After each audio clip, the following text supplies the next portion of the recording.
It is our moral obligation to ourselves to dream. They say the sky is the limit. I say there's no such thing. Because when you dream, you are limitless.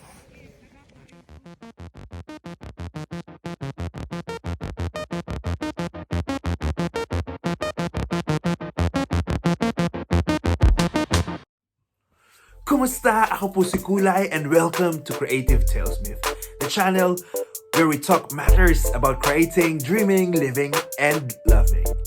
First of all, alam ko you might be new to this channel, so if you find it in your heart to support an artist friend like me, please don't forget to give us a thumbs up. Feel free to subscribe and don't forget to leave us a comment.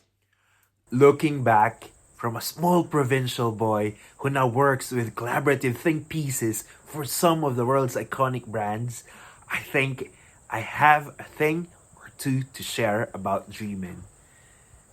I was never aware of this. I was not even conscious about this until the other day when I received a message from a former student of mine who said that my story has been an inspiration for him. So I thought, why not tell this story louder to hopefully inspire more people?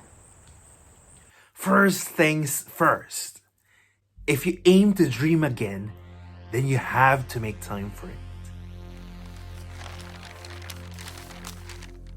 You find time to eat when you're feeling peckish. You find time to drink when you're feeling parched. You find time to stretch when you're feeling a bit stiff.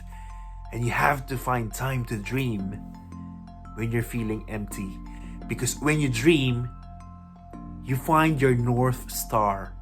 And when you have your North Star visible from where you are, that lifts a lot of weight in your shoulder, allowing you to navigate in life with 100% of your attention and energy, enjoying the journey.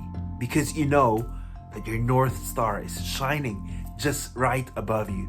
So what do you do when you haven't found your North Star or haven't really figured things out? Well, listen. When I was packing my stuff, preparing to move here in London in 2015, I chanced upon my kindergarten graduation yearbook. And it says there, when I grow up, I want to be a doctor. At nung panahong nahanap ko yung yearbook, I was already working as a creative practitioner. I've been doing a couple of installation art whenever I get a chance. I was apprenticing as a production designer for theater.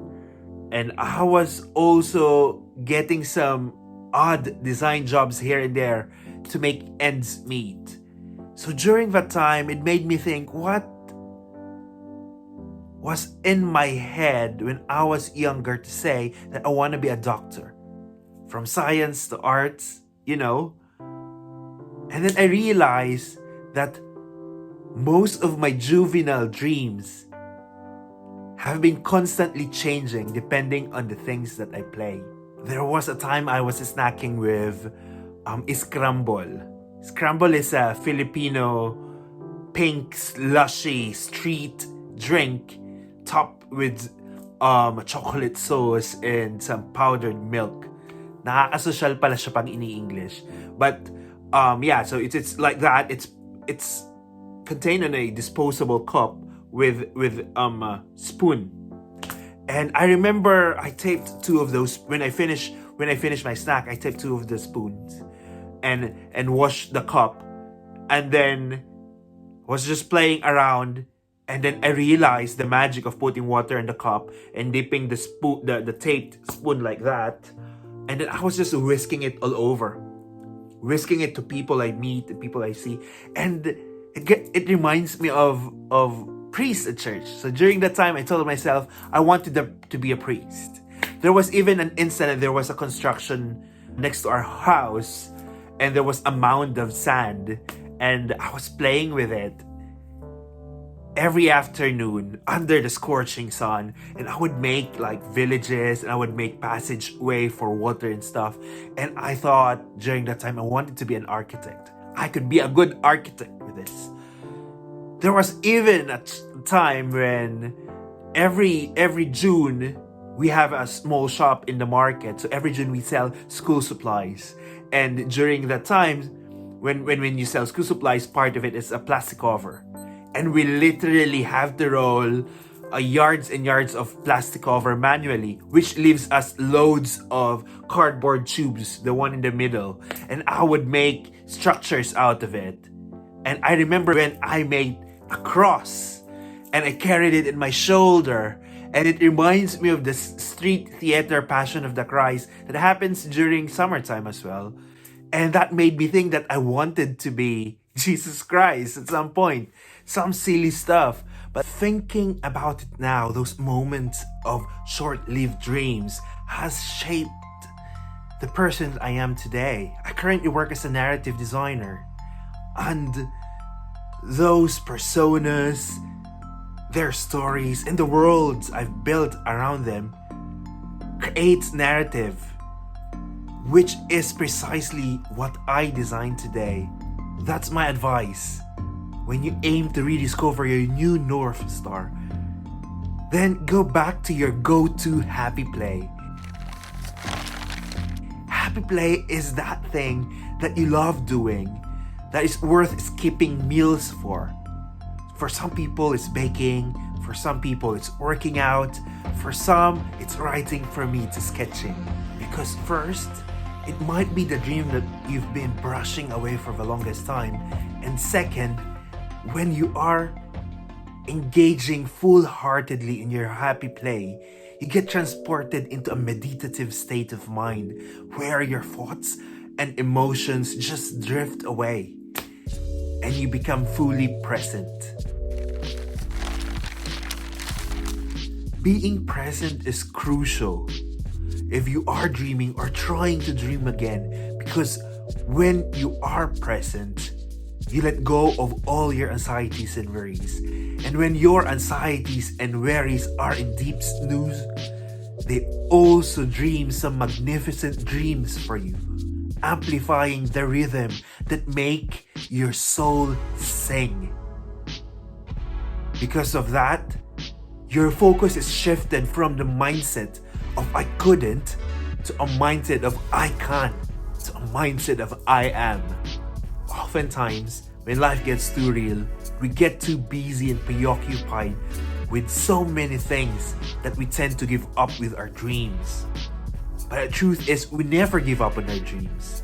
We only give up believing in them. Two reasons why our power to believe weakens. First is because life happens and we mindlessly overwhelm our mind with unnecessary things that makes believing just an option. And second, we allot room for fears in our head. And I'm guilty of this. That's why I try. And that's why I try hard. Because dreams thrive in the unknown realm in our heads. In comparison to being lost, to feeling afraid, which are familiar territories in our mind. So as a result, the mind chooses the familiar, chooses being afraid, chooses feeling lost over dreaming, which is in the unknown. But if we live in the present, we let go of knowing how. And that's the point where the unknown becomes familiar. And that's the point where our ability to believe again gain a new sense of power. Just like many things in life, a lot of this is easier said than done. But acknowledging these steps and having knowledge of these strategies could help you formulate your way back into dreaming again. So I hope you picked up a thing or two on some of this advice, and I wonder, what dreams do we really want to dream? Especially now during the time of lockdown, wherein we get to reflect with our own lives. Another thing about dreaming is the power it gains when you put it out in the universe. So let us know in the comment section down below, what are the new dreams that you're trying to muse and ponder over, and how you want to make it a reality. I'm looking forward to that. And again, my name is Kulay, and this is Creative Talesmith. Maraming salamat po. Until then, thank you very much. Goodbye.